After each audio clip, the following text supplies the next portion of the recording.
So in this video, I'm going to take this old, dirty, beat-up hammer that I got for $1.50 at a pawn shop and make it frickin' awesome. I'm going to take the handle off. I'm going to replace it with Carhartt denim, and I'm going to electroplate copper on the head. These are the Carhartts, obviously. So they're ones I used to wear. They don't quite fit anymore. 30-30s. Got them at the thrift store.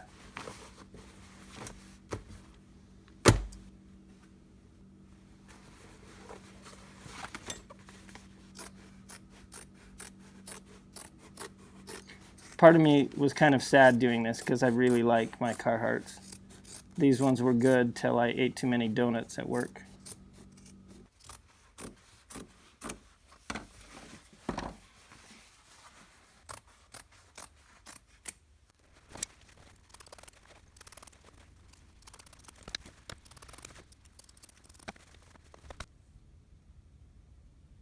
Again, I used the Fama Wood glazed coat epoxy to make this custom micarta. You have to mix it for like 2 sequences of like 6 minutes. I'll save you guys all that. I mixed it up. Then to make sure that I coated these well, I put the first layer in the bottom of the tray and then would pour some on top. I wanted to make sure that the epoxy went all the way through the fabric. And I did this sequence that you're seeing right now for all the different layers. I don't know how many I ended up with, but it was a lot. It took quite a while. I'm just going to show you the one.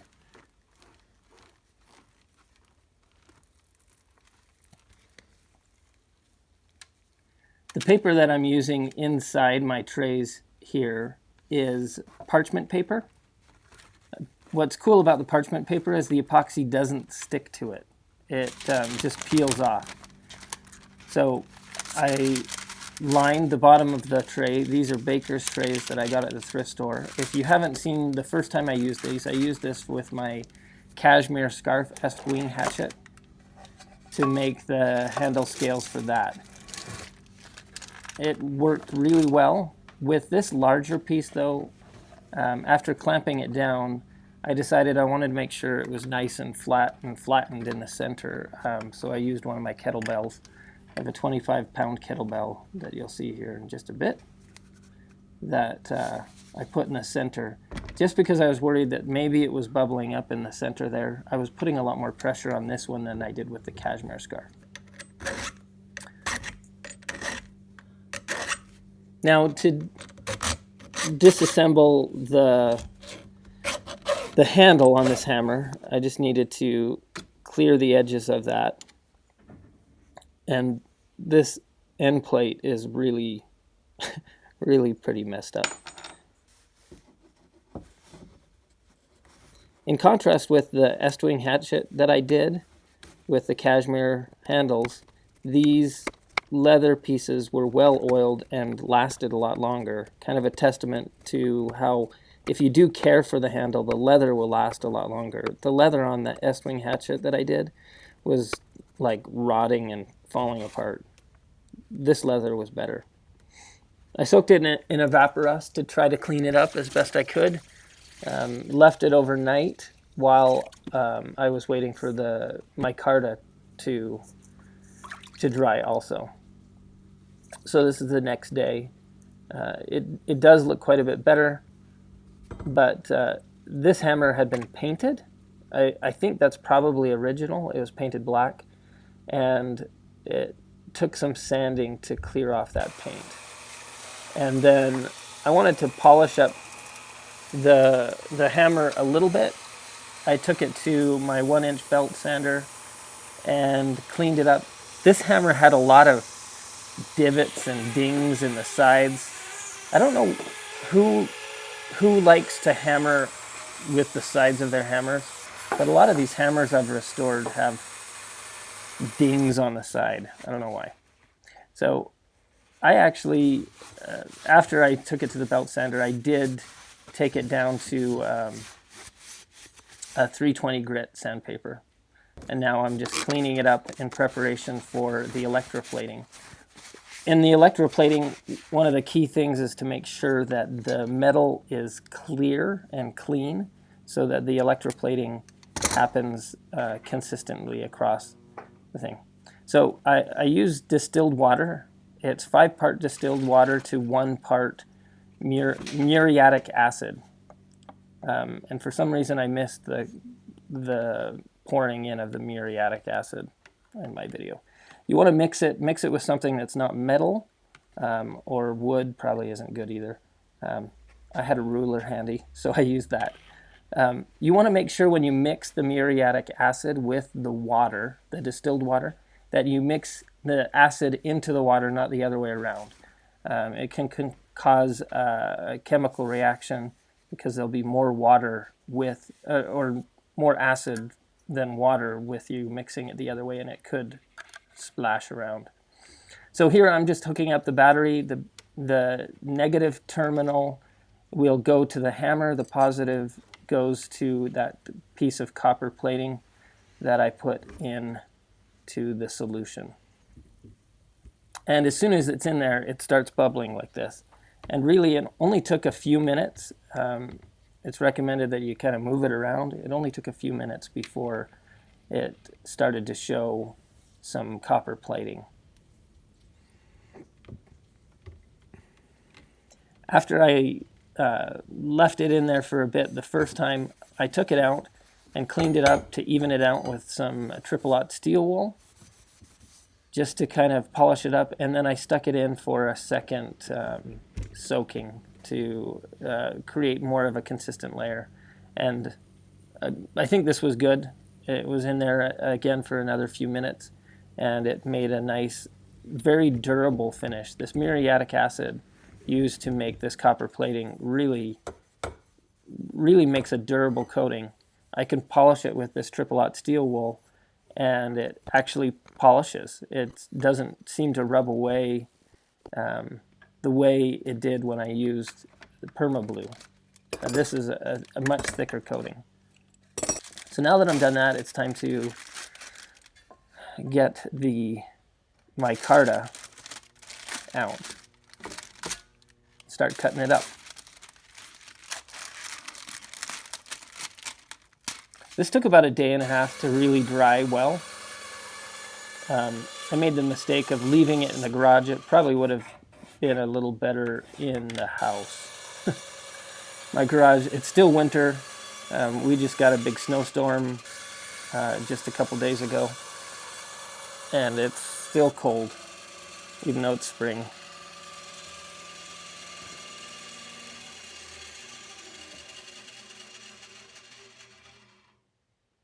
So at this point, I'm still hoping that I have enough micarta to do this handle. I want to maximize the area as much as I can. And I just used the largest leather piece from the original handle to mark out the width that I needed for the hammer.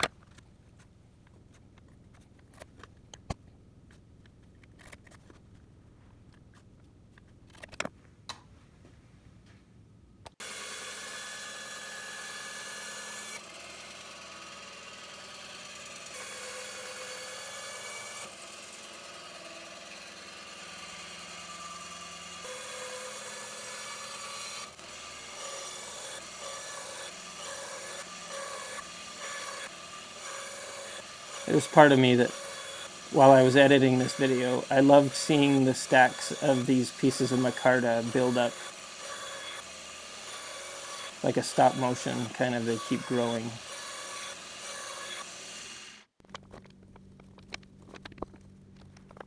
And this was cool. I had exactly enough for 2 hammers. I'm only going to do 1 right now, but I can set the rest of that aside to maybe do another one in the future that matches. So look for that on a future video maybe. I don't know. Maybe I won't show it in a video, but I can make a matching hatchet or something like that that matches this.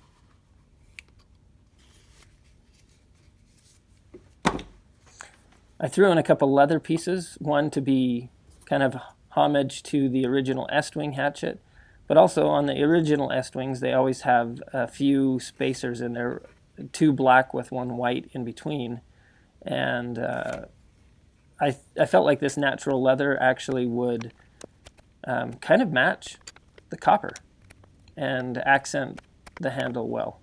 Good contrasting color to the gray-green color that we're getting from this epoxied gray Carhartt denim.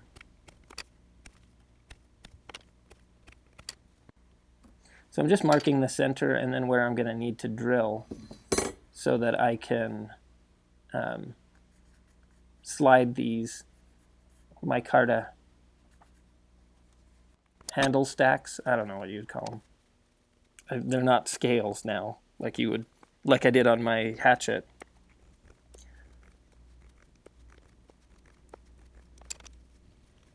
If you notice, I use like a white pencil crayon on these darker things. It works great. I actually just keep that white pencil crayon in the shop because I use it for all kinds of things when I'm marking darker items where a pencil doesn't make sense. I then just drilled out, took 3 holes on each piece to clear the space I needed for the handles. Then, because I'm going to epoxy these, I just cleaned up every single piece on the belt sander just really quick to clear it up so that I could glue them together or epoxy them together.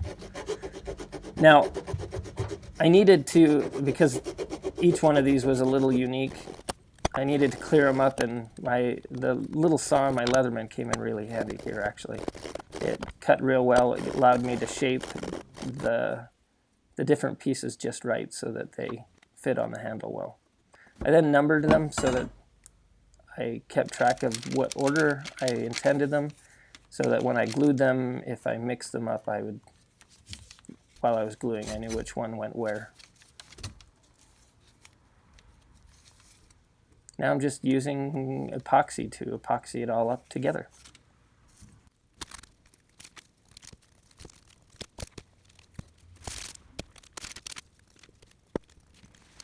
Once the epoxy was all on, I left it for about 4 hours to cure. Also, putting this end cap on didn't go well. I had too much epoxy on my gloves. It made a real mess. You can see that I did copper plate that end cap, but in the end, to clean it up, I wasn't able to preserve the copper plating. So you'll see it at the end of the video. It's not quite, well, it's silver again. I thought about copper plating it again. I didn't know how well that would work with the epoxy.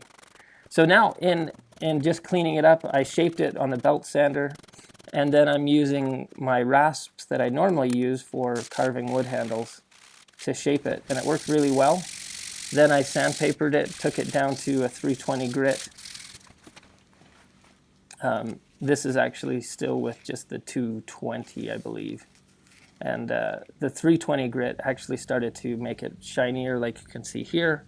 Started to polish out the handle, and then I used some axe wax. This axe wax, this is the first time I'm using it. I just got some. And I know it's intended for wood, but I figured it would work great for this. I tested it on a small test piece, and it looked great. One, I really like the smell of this axe wax. It's all natural. I don't have to worry about putting on gloves like I would with boiled linseed oil.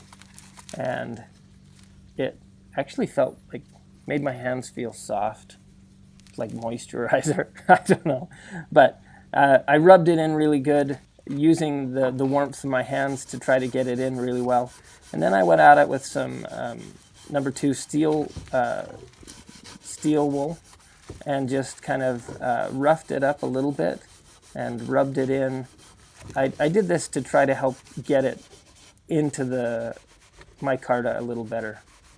And then I just rubbed it down with a towel, and the handle came out great. It feels really good in the hand. Really nice micarta, feels nice and smooth, and that axe wax makes it just perfect. I highly recommend using the axe wax. My wife even didn't find it offensive like she does boiled linseed oil. So I recommend giving the axe wax a try.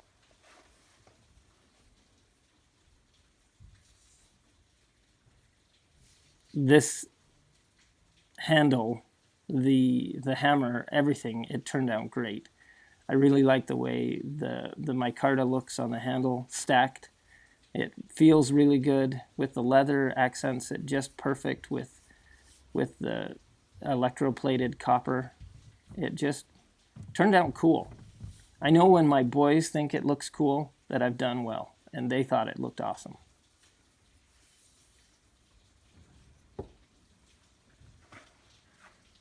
So this was a fun one. I've been wanting to do it for a bit. Originally, I wanted to do it with some of the orange copper-colored Carhartt jeans, but I couldn't find any at the thrift store. I had some that I've grown out of. That the gray ones that I used for this hammer were ones that I actually got at the thrift store a number of years ago.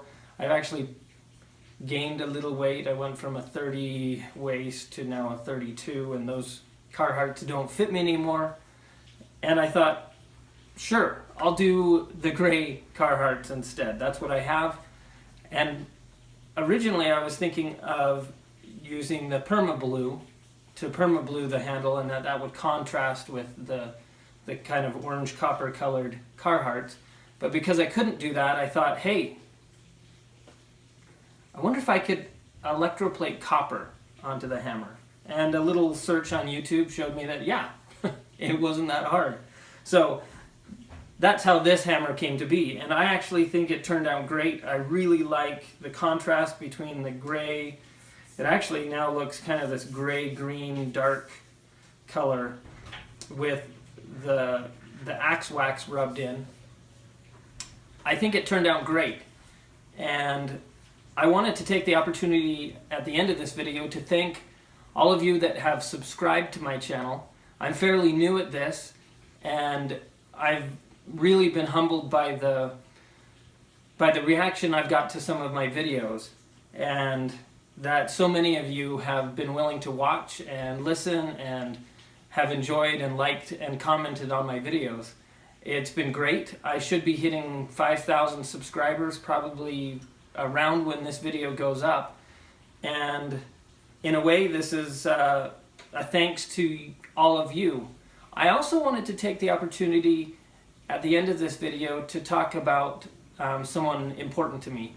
I grew up going and visiting a shop just like this. It was my grandfather's shop, similar to mine here. He was not a rich man, but loved to make do with things that he could find. His shop was full of reclaimed lumber, wood that he got at different places, and he was always making things.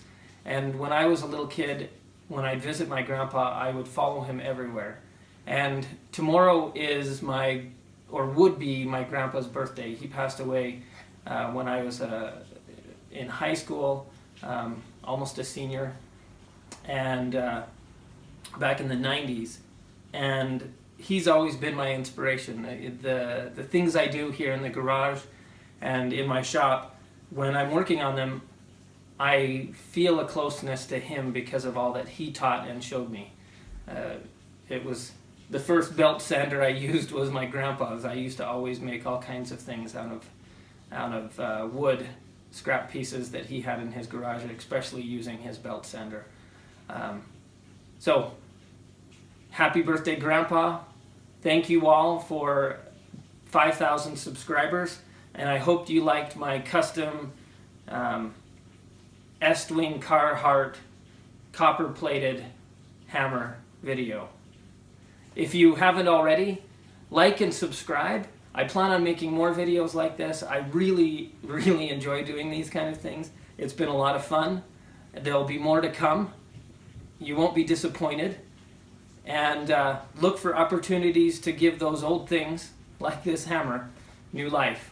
And we'll see you on the next video. Ciao.